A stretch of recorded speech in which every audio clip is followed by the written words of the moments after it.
Hey everybody, hope you're doing very well. So after dealing with those hand planes and getting them ship shape to do a bit of work within about 15 minutes, it's time to sell them because I honestly don't need them. I've got the listings on eBay, but I thought I would do a bit of a description here just in case if anybody's watching and they're in the market for something, they've had the opportunity of seeing the planes being used to an extent. Now I've got the first one and I think I've got this one up for £35. There's nothing wrong with this one at all apart from a couple of very minor factors. Up here at the front, the knob, the finish has started to break down into craze. At the back, on the handle, it's fine, but it's beginning to craze. It hasn't failed like the front. So if you're going to make it A1, you might want to refinish the woodwork. Depending how anally retentive you are, you might want to polish up the casting, but it doesn't affect how the plane works. I personally wouldn't do that. The cutting iron does show some signs of rust, and I think maybe a bit of auto sole and some wire wool would bring that one right up. So I think that one's 35 quid and £5 delivery, and I've enabled global shipping on all of them.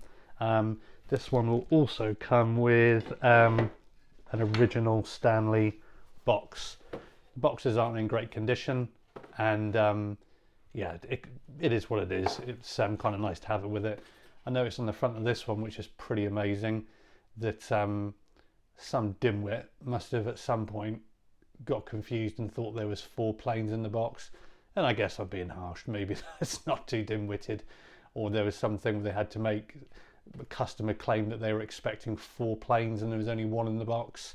So yeah, that amused me a little bit, but there I'm easily amused. The second one that I've got up is a Stanley, which is in not quite as good a condition. You can see the finish is completely broken down on the front knob. It's crazing everywhere. For it to be enjoyable to use, you'd want to refinish that. Same on the rear handle. You'd want to strip that finish off and oil it, or do whatever you think is best. The only major fault on this one is there's a slight bend in the iron near the top. It doesn't interfere with its day-to-day use, and I think you'd have to do a lot of planing to get near the problem. It's not that easy to show. I got something straightish here to show you with, not immediately to hand. Yeah, it's not a great deal. You can kind of see there's maybe a bit of a bend there, but it really doesn't cause any problems. There's a bit of rust on the iron, but not near the cutting edge. So if you wanted to get rid of that and make it look good, again, a bit of wire wool and some auto sole or something similar to that. This one would benefit from being ground at 25 degrees, then honed at 30, and on the face of the blade, or what a lot of people call the back, it looks like it's been the burr's been backed off on a bit of a hollow stone. I was able to chase the burr off okay on a strop, but if you're someone who's likes the whole dead flat thing, you might want to spend a bit of time on the back of that one. I think that one's 25. Again, that one comes with your box, and again, international shipping. Again, this is all pretty much just what I paid for them. I'm not making any money on it, and it's not aimed at you guys who are watching. It's more the case of if you want them, they're first dibs, and you can get them if you need them or want them. Then there's the record. This one's in pretty good nick. I'd say out of all of them, this is my least favourite, and this is why I priced it a little bit lower. There's a couple reasons for that. Similar to the other plane, the iron's straight in this one, which is great, but it needs ideally honing at 25 degrees, or sorry, grinding at 25 degrees and then honing at 30. And again, on the face, or a lot of people call the back, the blade has been dubbed a little bit more than that Stanley. Again, I could chase a burr off on a strop. It's no biggie. There's no shavings getting stuck underneath the cap iron. But if you're someone who wants it A1, you're going to want to spend some time. If you've got big hands, these records are a little bit smaller. Not by much, but a little bit smaller.